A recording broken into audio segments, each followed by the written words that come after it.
Yo, what is good, y'all? DoseofDiallo back with another bang on the channel, and welcome back to another Sparking Zero discussion, y'all.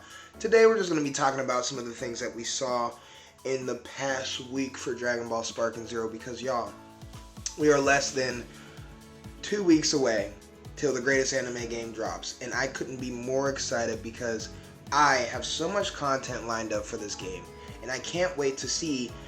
And well, I can't wait for y'all to see the things that I come up with for Dragon Ball Sparking Zero. I got custom battles in mind. I got, what are they called? What ifs in mind. I got tournaments in mind. But all that is just for a later date. We're going to go ahead and get into this discussion. Sit tight and let's talk about some Dragon Ball Sparking Zero, y'all. Okay, so I want to start by talking about the episode battles that they were talking about for the full roster reveal premiere that they had like last week.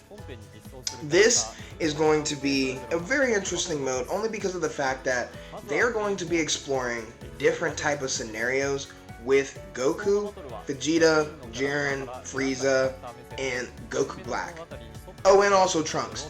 That's going to be very interesting to see because you get to see how they all seen those perspectives for each battle through their eyes, and then also with that first person point of view camera that we have for this game is going to make us really feel like we are either that villain or that set hero for the episode battles. And then you also got the way that you can change up the story with different type of choices and whatnot for those type of battles. I think that's a really good addition to this game because they're not giving us the basic standard Dragon Ball story that we know, where we're just going up to the Saiyan Saga and fighting Vegeta and Nappa, also Raditz, and then we go to Frieza Saga. Well, I always call it the Frieza Saga.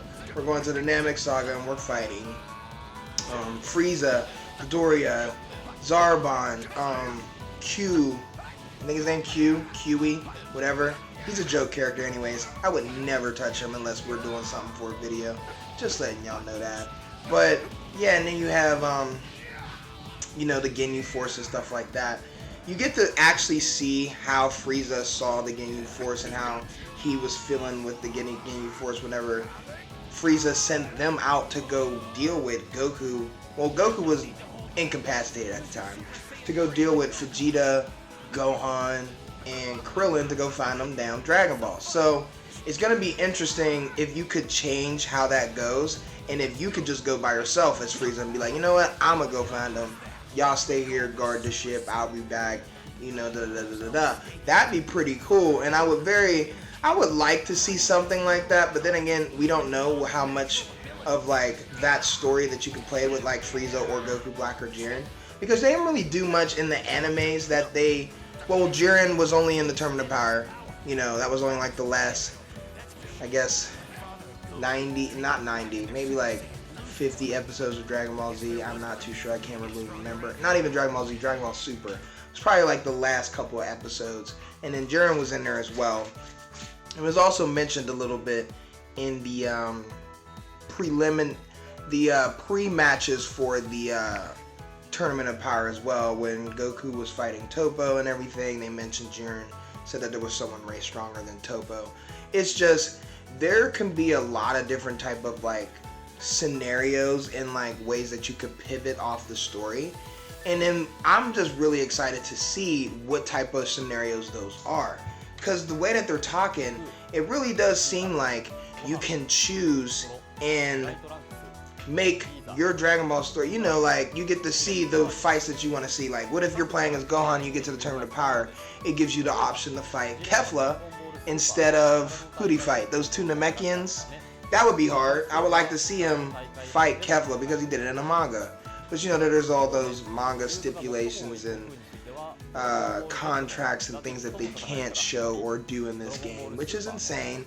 But that's neither here or there, nor there, because they created the most best, like greatest Dragon Ball game ever. I can tell already. But we're going to go ahead and get into our next topic of things, because I also want to talk about the custom battle, but we also have to talk about the roster, because we finally have the full size of the roster, and that is something that we have to speak about, because now I have to change about my characters that I want to main, because now there's more characters that I didn't expect to see in the game that now I'm going to have to main. So let's go ahead and get into our next topic.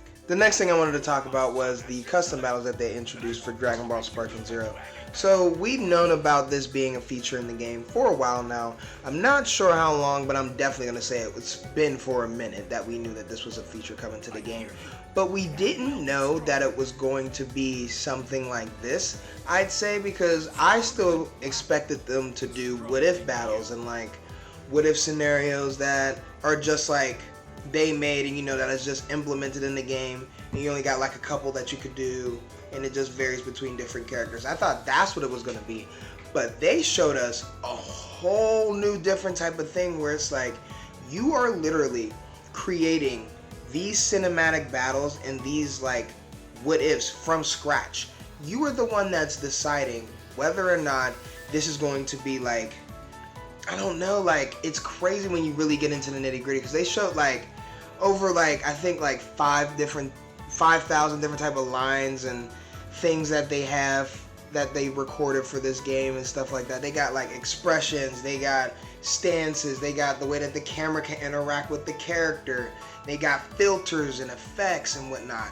And that is insane to me, because there are so many different type of like stories that you can come up with, like movies dang near, because I don't even know how long they could be for right now. I think there's like 5 cinematic cuts that you can grab between the what ifs, so I think they might be mainly like, I'd say maybe like 5-10 minutes tops a story, which is pretty cool, but also depending on how hard it is. It just also depends on how hard you make it, because it seems like you could do like certain type of conditions, like when you reach like 10% health, this happens, or 20% key, this happens, or you get knocked out from, I guess you get knocked out in a certain amount of time, then this type of thing happens. It's interesting.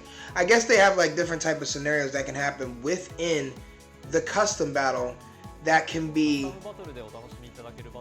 game changing and then like unique to each person, because you can upload this online, so everybody will be able to see what you created and what type of what if you came up with. Like for example, if somebody wanted to do Babidi versus Super Boo or Kid Boo, he came back to get his revenge, because remember when Majin Buu blew his head off, and he's like, nah, I want to come back and whoop your ass at your best. Why would he do that? I don't know. He would definitely get destroyed if he tried to fight Kid Buu. But it would be nice to see. It would be challenging to see if you could beat Kid Buu with Babidi, because this game is still unbalanced, just like how the rest were. And that's what I really enjoy about Dragon Ball Budokai Tenkaichi games. They were never balanced at all. So the fact that they brought it back for Sparking Zero is amazing. So I can't wait to see what other implications they have for that, because the what ifs are endless and the like possibilities are endless. This game has 182 characters, y'all. We can create whatever we want, and then it can be like however we wanted to end it, like, and then do vice versa. If that person won, the other person can win. Like if Frieza won on Namek, or if Vegeta fought Frieza on Namek, like stuff like that, y'all. It's just very crazy, because I'm very excited for that part about the game too, and I already have a lot of what ifs in mind and custom battles that I'm going to be doing for the game, and I can't wait for y'all to see what they look like and how they're going to be like played and how you're going to be able to beat them, because I'm definitely going to be putting them online, because I'm going to be putting my best foot forward to prove I could come up with some good what ifs, y'all. But let's go ahead and get into our next topic, because man, I'm just more and more excited, because I only got less than 2 weeks till I play this game. I want to talk a little bit about the roster size that we got for Dragon Ball Sparking Zero, because guys, I've been saying in this video, I feel like probably like more than once now, we have 182 characters in Dragon Ball Sparking Zero. Think about that. This is like the biggest base roster for a Dragon Ball game, I think, in history or in a very long time, because Xenoverse 2 didn't have a big roster. And then neither did the first set of Budokai Tenkaichi games. Their roster wasn't this big either. And with the DLC that added on to Xenoverse 2, I think that accumulates to the amount of characters that we have in Sparking Zero. So that goes to show that this game, Ben knew that it had to surpass a lot of limits to meet a lot of people's expectations. The fact that it has 182 characters is insane. There's like so many different people to choose from and different type of like power levels, power differences in like each individual character, because you already know this game is not balanced, and that's an amazing detail that always needed to stay in Budokai Tenkaichi games, and I'm happy that they brought it back. I said it before, but the fact that nobody's going to be balanced and you got characters like Jiren, Goku Black, Fuse Zamasu, Bergamo, Kefla Super Saiyan 1 and 2, Kale, Legendary Super Saiyan, and Super Saiyan Controlled. That's insane. This game already had characters on lock. And plus we're getting 20 plus more characters with the 3 DLCs. And who knows? They probably already have more plans down the line, because there's characters that I want to see for this game.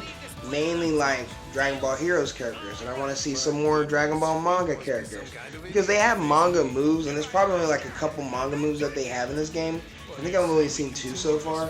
But the sheer fact that they're even in there goes to show that they have some sort of plan for manga characters, or like, I guess like other type of characters to come into the game. I would love to see Dragon Ball superhero characters, even though that's an off the wall type of area in like Dragon Ball universe. They still have really cool character designs. They have a bunch of really cool fusions, and with the way this game runs and it's playing, I don't see why not. I don't see why they wouldn't do it. But we would just have to wait and see, because with those 20 plus characters, we're definitely going to see Beast Gohan, Cell Max, Orange Piccolo, and who knows whatever Dragon Ball Diamond characters that we're going to see, because we might even see like Trunks and Goten from Dragon Ball Superhero as one of the 20 plus characters. That would be cool, because then they could transform into teenage Gotenks. Think about that, y'all. If they do that, that'd be pretty hard, but they might not, because that might be too far, because they didn't get too far in the anime for them to even do that type of thing and to even achieve that type of power-up. So who knows? We just have to wait and see. But I'm very excited for all the other characters that they have for this game. Even the customization.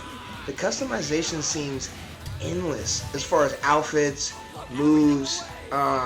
It seems like you can equip different, like, I guess, you remember those Patara earrings that you would make like your character stronger or weaker? I don't know if it's like a thing that they brought back for like maybe like custom battles, but it seems like you can change like the aura of your character, because they have like other slots and like other things, accessories that you could put on your character too, like halos and stuff like that. Like, that's pretty cool. The fact that they're able, that they even thought about bringing in different type of ways to customize characters is insane for you to go online and use them.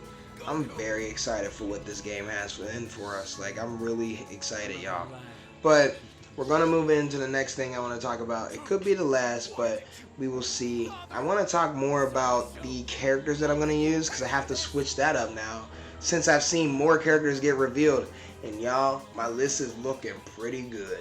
Like I said, I wanted to talk about the characters that I'm going to be putting in my main roster for whenever the game comes out, and the characters that I'm going to be trying out the most. I do have my eyes on Oob and Baby Vegeta now. Baby Vegeta has always been a character that I really liked from Dragon Ball GT. Him, Oob, and Super 17. Now, I already said in my last video, I'm upset that Super 17 hasn't been showed or isn't in the game. It makes me upset, but that means that he might have the chance of becoming DLC.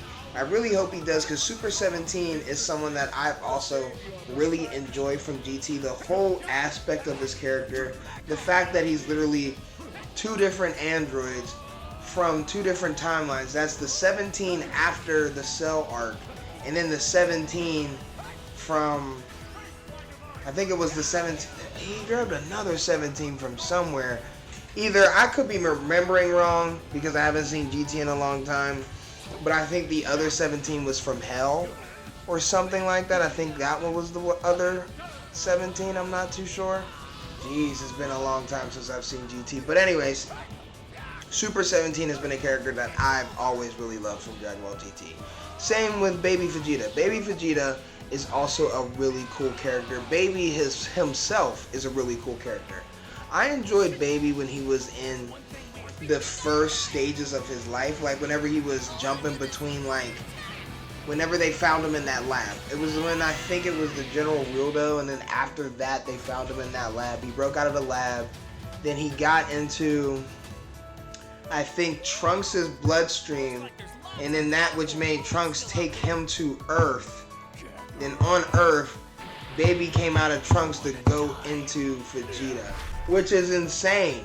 Because when you think about that, it's like Baby Vegeta, man, Dragon Ball GT has a good storyline. It does. To a certain extent, it has a good storyline. I just didn't enjoy when it started getting to like Omega Shenron, the side stories, General Wieldo, what's his name? Legic. I didn't really like the Legic arc. Or, I mean, it wasn't even that long, but I didn't really enjoy Legic. And what other one did I not enjoy? Whenever they was just traveling to find the Dragon Balls. That wasn't too exciting, but nonetheless, GT is a cool series when you're just sitting there, turning your brain off, not thinking about the canon, because, you know, everybody thinks about the Dragon Ball canon nowadays.